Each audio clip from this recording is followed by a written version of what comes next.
Welcome to my YouTube channel zoology with Neha Gupta. जैसा कि आप देख रहे हैं, आज की हमारी टॉपिक है सेल स्ट्रक्चर या कोशिका संरचना। इसके पहले की वीडियो में आपको सेल के बारे में बताया गया था। सेल क्या होता है, cell structure and functional unit. Cell से मिलकर टिश्यू बनते हैं।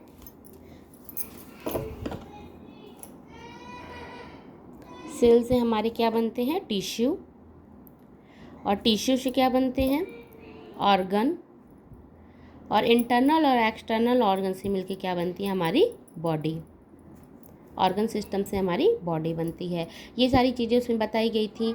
और क्या होता है, इसकी डिस्कवरी किसने की थी, रॉबर्ट हुक ने इन 1665 में।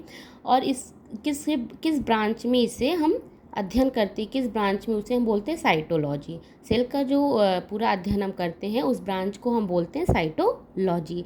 और इसकी cell theory Schleiden, Schwann and Virchow ने सेल थ्योरी दिया था। उसके बाद इसमें आते हैं कि कौन सी लार्जेस्ट सेल होती है, कौन सी स्मॉलेस्ट सेल होती है, कौन सी लॉन्गेस्ट सेल होती है इन ह्यूमंस में, और कौन सी लॉन्गेस्ट सेल होती है वुमेंस में। तो ये सारी चीज़ें आपको उसमें बताई गई थी। कैरेक्टरिस्टिक ऑफ सेल बताई गई है।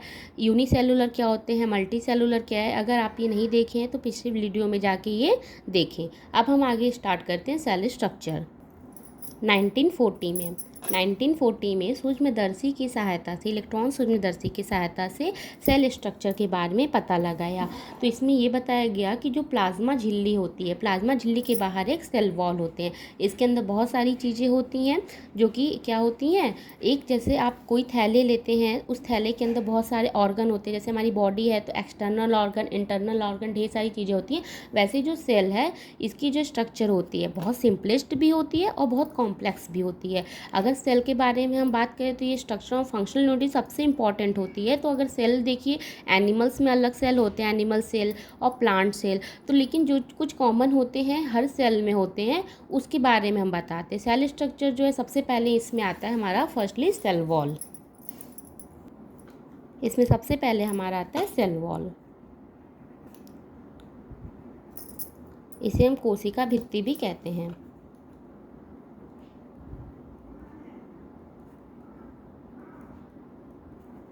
फिर सेकंड इज आता है हमारा सेल मेम्ब्रेन।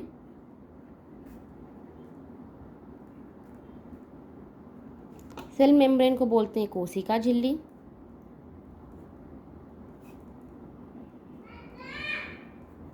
कोशिका झिल्ली के बाद हमारा आता है साइटोप्लाज्म। साइटोप्लाज्म को बोलते हैं हम कोशिका द्रव्य। कोशिका द्रव्य के बाद आता है एंडोप्लाज्मिक रेटिकुलम।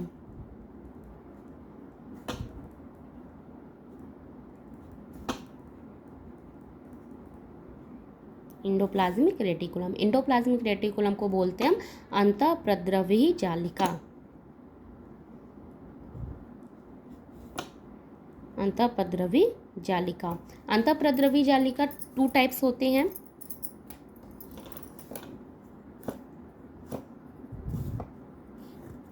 एक होता है रफ ईआर, ईआर मतलब एंडोप्लाज्मिक रेटिकुलम, रफ ईआर। और एक होता है स्मूथ ईआर। ठीक है, स्मूथ ईआर। तो इसमें क्या होता है, रफ ईआर और स्मूथ ईआर में क्या होते हैं कि जो जिस एंडोप्लाज्मिक रेटिकुलम पे राइबोसोम प्रेजेंट होते हैं, राइबोसोम्स प्रेजेंट होते हैं, उसे हम बोलते हैं रफ एंडोप्लाज्मिक रेटिकुलम। और जिस पे राइबोसोम्स एब्सेंट होते हैं, जिस पे राइबोसोम्स एब्सेंट होते हैं उसे हम कहते हैं स्मूथ ईआर। मतलब कणिका विहीन एंडोप्लाज्मिक रेटिकुलम और कणिका में एंडोप्लाज्मिक रेटिकुलम, रफ ईआर और स्मूथ ईआर। फिर नेक्स्ट वन हमारा होता है लाइसोसोम। फिफ्थ है लाइसोसोम। लाइसोसोम के बाद आता है हमारा माइटोकॉन्ड्रिया। ठीक, माइटोकॉन्ड्रिया आता है। माइटोकॉन्ड्रिया के बाद आते हैं राइबोसोम्स।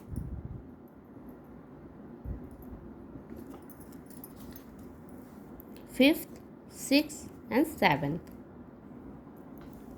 एट्थ है सेंट्रोसोम।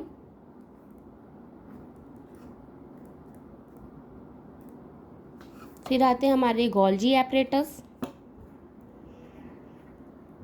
गोल्जी बॉडी या गोल्जी एपरेटस आप कुछ भी कह सकते हैं। सेंट्रोसोम को कहते हैं तारक काय हिंदी में।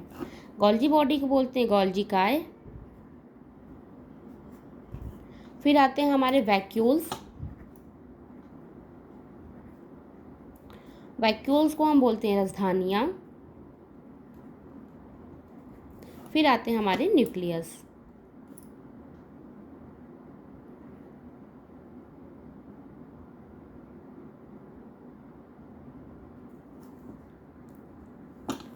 जिसे हम बोलते हैं केंद्रक।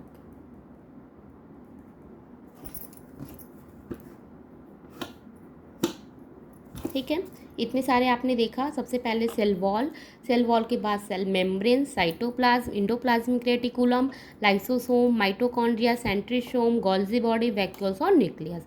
ये सारे जो होते हैं मेन होते हैं। अब देखिए न्यूक्लियस भी कई टाइप के होते हैं।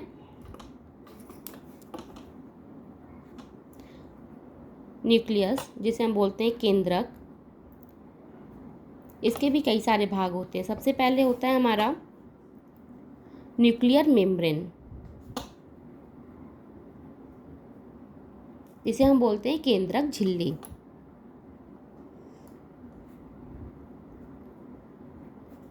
केंद्रक झिल्ली। फिर नेक्स्ट वन है न्यूक्लियोप्लाज्म।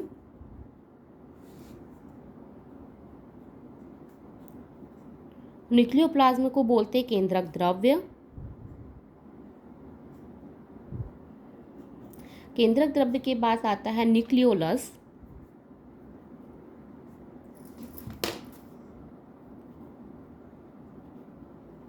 जिसे हम बोलते हैं केंद्रिका। फिर हमारा आता है chromosomes.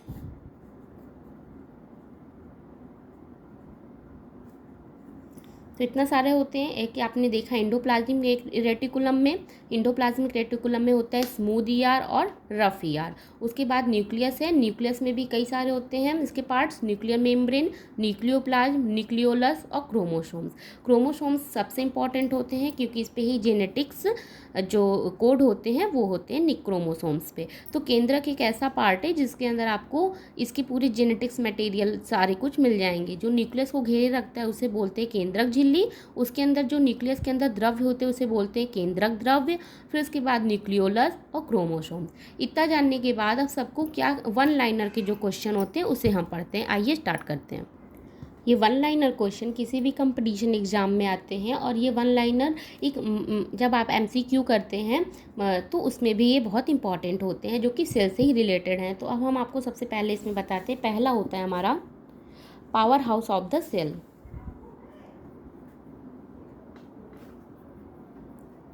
Power house of the cell. Power house of the cell किसे कहते हैं? माइटोकॉन्ड्रिया को। ये तो सबको ही पता होगा। फिर नेक्स्ट वन आता है post office of the cell. Next है post office of the cell. Post office of the cells किसको कहते हैं? गोल्जी बॉडी को।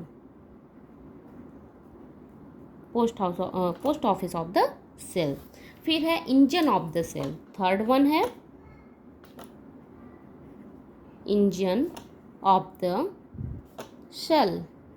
इंजन ऑफ द सेल इसको बोलते हैं, राइबोसोम्स को बोलते हैं। ठीक है। फिर फोर्थ वन आता है transport of protein. Transport of protein. ठीक है। ट्रांसपोर्ट का जो प्रोटीन होता है, प्रोटीन का ट्रांसपोर्ट, वो कौन करता है? Golgi apparatus. फिर आते हैं suicidal bag of the cell. ये भी बहुत इंपॉर्टेंट है। फिफ्थ वन है suicidal bag of the cell.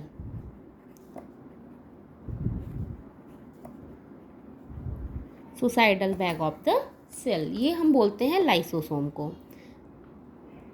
आत्महत्या की थैली या suicidal bag of the cell lysosome होते हैं। फिर आता है कंट्रोलर ऑफ प्रिंसिपल। कंट्रोलर या principal of the cell. Six one है कंट्रोलर या प्रिंसिपल ऑफ द सेल, ये हमारा आता है न्यूक्लियस। ठीक है, न्यूक्लियस। न्यूक्लियस क्या है? Largest organ of the cell भी इसे हम कहते हैं। इसे क्या कहते हैं? Largest organ of the cell भी हम कहते हैं न्यूक्लियस को। ठीक है, फिर आते हैं protein factory of the cell. Seventh क्या है? Protein factory of the cell. Protein factory of the cell, protein factory of the cell ribosomes को ही कहते हैं। इंजन ऑफ द सेल्स या protein factory of the cell ribosomes को ही कहते हैं, क्योंकि जो प्रोटीन सिंथेसिस होती है वो राइबोसोम्स की प्रेजेंट में ही होती है। फिर सेवेंथ वन क्या है हमारा? Responsible for defensive function.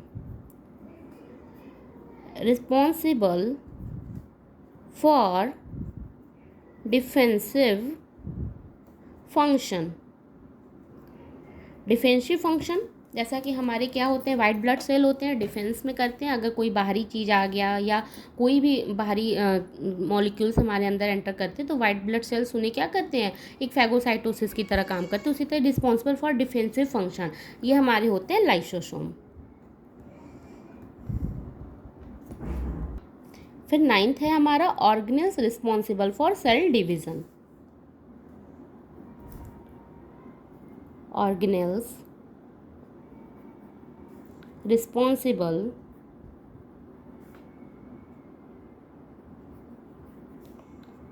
for cell division, ये हमारे होते हैं सेंट्रियोल्स,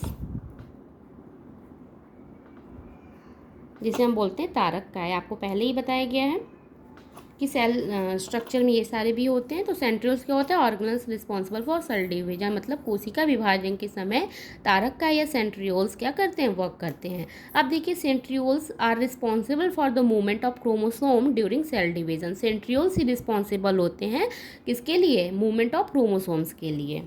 देखिए, centrioles are responsible for the movement of chromosome. सबसे इंपॉर्टेंट है मूवमेंट ऑफ क्रोमोसोम्स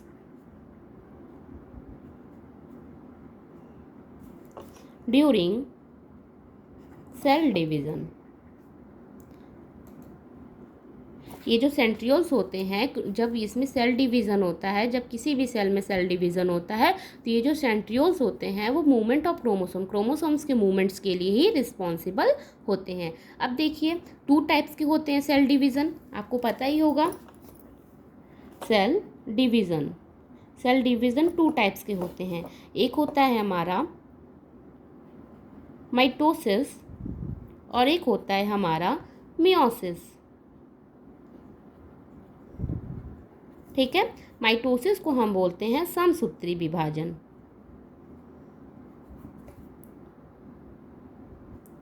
और मियोसिस को बोलते हैं अर्धसूत्री विभाजन। अर्धसूत्री विभाजन। तो आपको समझ में आया, जो सेल डिवीज़न होते हैं वो 2 टाइप्स के होते हैं, एक माइटोसिस और एक मियोसिस। माइटोसिस जो होता है वो उसे हम समसूत्री विभाजन कहते हैं और मियोसिस को अर्धसूत्री विभाजन कहते हैं। अब देखिए ये कैसे होते हैं। अब देखिए, किसी भी चीज़ में अगर आप ये क्या है, हमारे अंदर जो क्रोमोसोम्स होते हैं कितने नंबर होते हैं?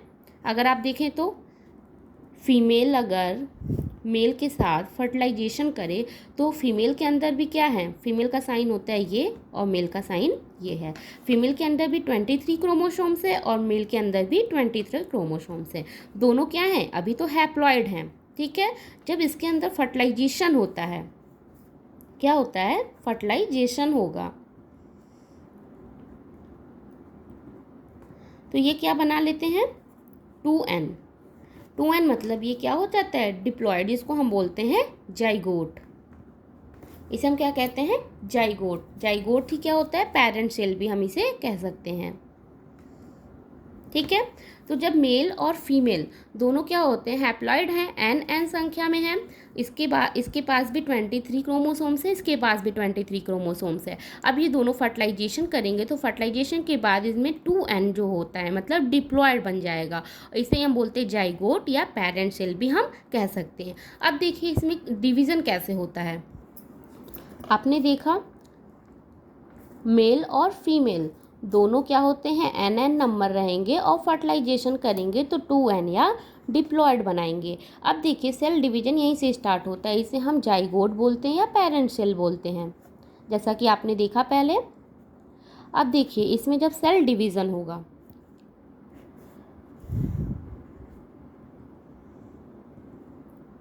अगर समसूत्री की बात करें, जैसे इसमें माइटोसिस की बात करें, सेल डिवीज़न क्या हो रहा है, माइटोसिस, समसूत्री। तो इसमें जो 2n है, 2n हमेशा 2n और 2n में ही डिवाइड होंगे बराबर बराबर, इसे हम बोलते हैं डॉटर सेल, डॉटर सेल। अब देखिए मियोसिस में यही प्रोसेस क्या होगा, ये 2n नंबर के जो हैं, अब 2n नंबर के तो हो गए, अब 2n नंबर में जब सेल डिवीज़न होगा कौन सा होगा, मियोसिस।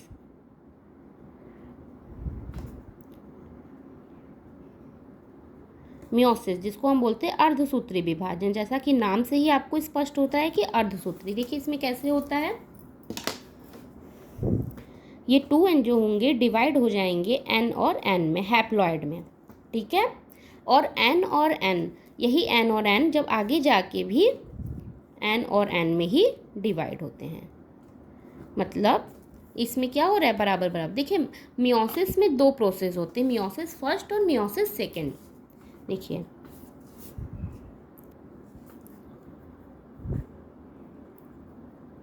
मियोसिस का जो सेल डिवीज़न है, meiosis cell division, meiosis cell division जो है वो एक 2 में डिवाइड होता है, एक है मियोसिस फर्स्ट और एक होता है मियोसिस सेकेंड।